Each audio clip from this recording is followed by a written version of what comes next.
Bismillahirrahmanirrahim. Assalamualaikum warahmatullahi wabarakatuh.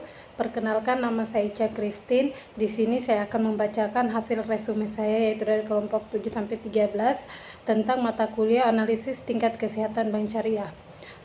Langsung saja saya akan membacakan dari judul pertama, yaitu kecukupan modal dan Basel.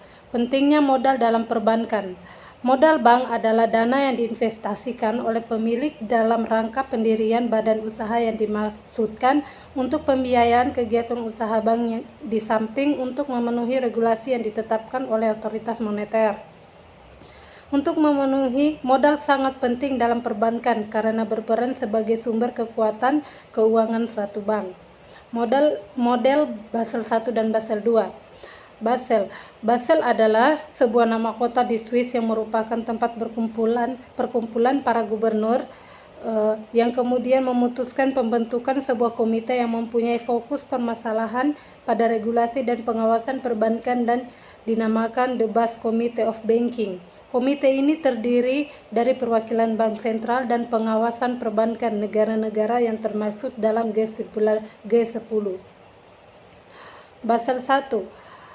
Pada bulan Juni, yang merupakan usaha pertama untuk menghasilkan suatu metodologi standar guna menghitung jumlah modal berbasis risiko yang harus dipegang suatu bank. Basel I disebut hanya membahas tentang perhitungan kebutuhan modal untuk menutupi risiko kredit yang diasumsikan sudah cukup untuk menutup sebagai jenis risiko lainnya. Basel II. Sejak inilah perbankan memasuki Basel II. Basel II merupakan suatu upaya peningkatan manajemen risiko sehingga nantinya akan tercermin dalam pemenuhan modal bank menjadi lebih efisien dikaitkan dengan risiko bisnis suatu bank, yang merupakan suatu aturan kesepakatan perbankan internasional dan tertuang dalam Bank of International Settlement. Metodologi kecukupan modal bank syariah. Yang pertama, membandingkan modal dengan dana-dana pihak ketiga, dan yang kedua membandingkan modal dengan aktiva risiko. Pengelolaan kecukupan modal. Pengelolaan kecukupan modal bank merupakan bagian penting dalam menjaga stabilitas dan berkelanjutan lembaga keuangan. Berikut beberapa langkah yang dapat diambil untuk mengelola kecukupan modal. Yang pertama, menilai kebutuhan modal.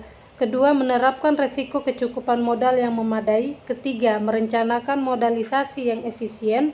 Dan keempat, mengelola risiko secara efektif. Dan yang terakhir, mengikuti perkembangan peraturan perbankan.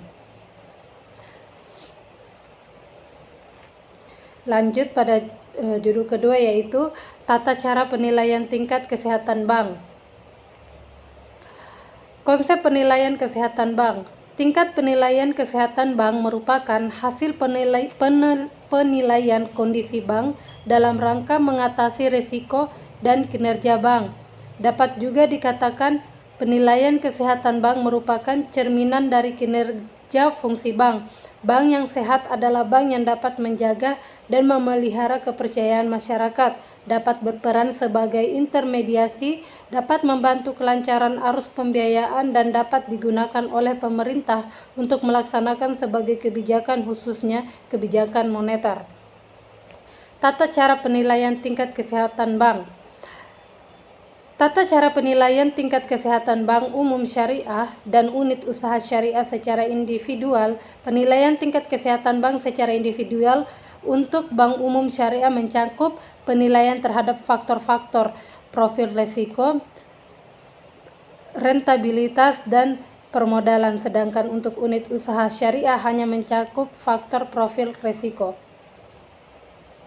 Analisis capital education. CART atau analisis capital education adalah ukuran kecukupan modal yang menggambarkan seberapa mampu bank untuk memelihara kecukupan modal dan kemampuan manajemen bank untuk diidentifikasi, diukur, dikendalikan, dan mengendalikan risiko yang dapat mempengaruhi permodalan bank.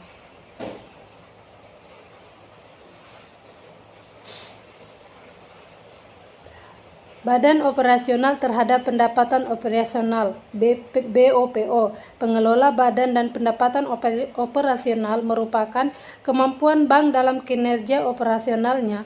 Risiko BOPO atau biaya operasional terhadap pendapatan operasional digunakan dalam pengukuran prestasi kerja sebuah bank.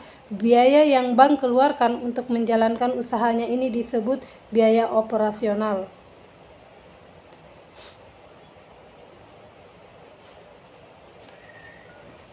Lanjut pada materi selanjutnya, yaitu hubungan analisis risiko dengan pengawasan bank syariah.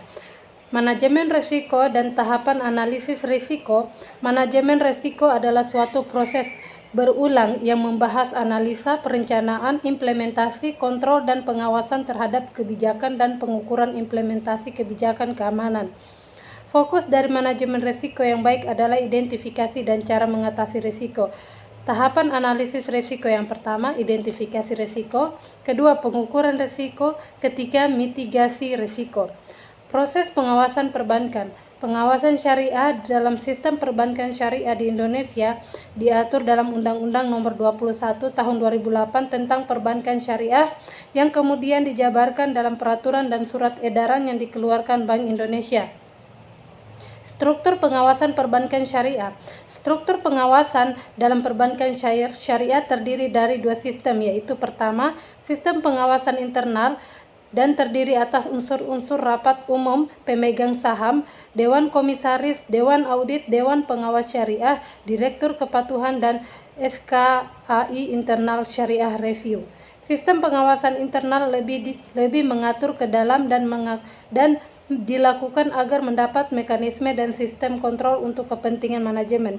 Kedua, sistem pengawasan eksternal yang terdiri atas unsur Bank Indonesia, DSN MUI, dan stakeholder. Sistem pengawasan internal ini pada dasarnya berorientasikan untuk memenuhi kepentingan nasabah dan publik secara umum. Pengawasan terkonsolidasi. Ada beberapa alasan perusahaan melakukan penggabungan baik melalui merger dan konsolidasi, yaitu yang pertama pertumbuhan atau diversifikasi, kedua sinergi, ketiga peningkatan pendapatan, keempat penurunan biaya, kelima peningkatan dana, keenam menambah keterampilan manajemen atau teknologi, ketujuh timbangan pajak, keempat meningkatkan likuiditas pemilik, dan yang terakhir melindungi diri dan pengembaliannya. Beberapa hal yang secara khusus dilakukan dalam audit atas bank syariah disampaikan sebagai berikut. Yang pertama, pengungkapan kewajaran penyajian laporan keuangan juga digunakan unsur kepatuhan syariah. Dua, dalam hubungan dengan bank koresponden. Yang ketiga itu adanya pemeriksaan atas sumber dan penggunaan zakat. Selanjutnya pada judul selanjutnya yaitu tantangan masa depan bank syariah. Perkembangan perbankan syariah. Arah perkembangan perbankan syariah yang sebelumnya tertuang pada roadmap perbankan syariah Indonesia 2015-2019 telah sampai pada masa aktifnya. Perbankan syariah Indonesia disusun dengan membawa visi mewujudkan perbankan syariah yang resilient, berdaya saing tinggi, dan berkontribusi signifikan terhadap perekonomian nasional dan pembangunan sosial. Tantangan perbankan syariah di masa depan. Yang pertama, permasalahan klasik yang masih dihadapi perbankan syariah Indonesia saat ini adalah rendahnya bangsa pasar.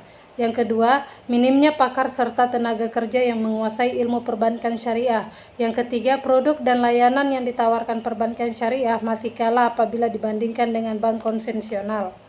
Tantangan bank syariah dalam perbaikan. Yang pertama, kerangka dan perangkat pengaturan perbankan syariah belum lengkap. Yang kedua, masih adanya perbedaan pendapat di kalangan ulama mengenai bank syariah. Yang ketiga, masih lengkapnya SDM yang ahli dalam perbankan syariah. Dan yang keempat, sulitnya mengubah kebiasaan seseorang. Yang kelima, keterbatasan pemahaman masyarakat terhadap bank syariah. Selanjutnya, institusi pendukung yang belum lengkap dan efektif. Dan yang terakhir, adanya lembaga keuangan lainnya yang lebih efisien dan lebih berkualitas. Strategi rekomendasi perbankan syariah. Penetrasi pasar dilakukan dengan memperluas pasar yang ada, baik pasar dalam penghimpunan dana maupun pasar penyaluran dana. Pengembangan produk-produk bank syariah yang kompetitif dan inovatif, peningkatan kualitas pelayanan, peningkatan promosi dan sosialisasi terhadap produk-produk bank syariah secara efektif, peningkatan kerjasama dengan institusi lain, peningkatan jaringan kantor bank syariah, peningkatan cakupan pasar melalui aliansi strategi, peningkatan kualitas SDM, peningkatan efisien internal, dan yang terakhir efisien internal dapat dilakukan dengan meningkatkan kecukupan pasar. Baik, itu saja hasil resume dari beberapa kelompok yang telah saya bacakan. Dengan ucapan billahi taufiq wal hidayah. Wassalamualaikum warahmatullahi wabarakatuh.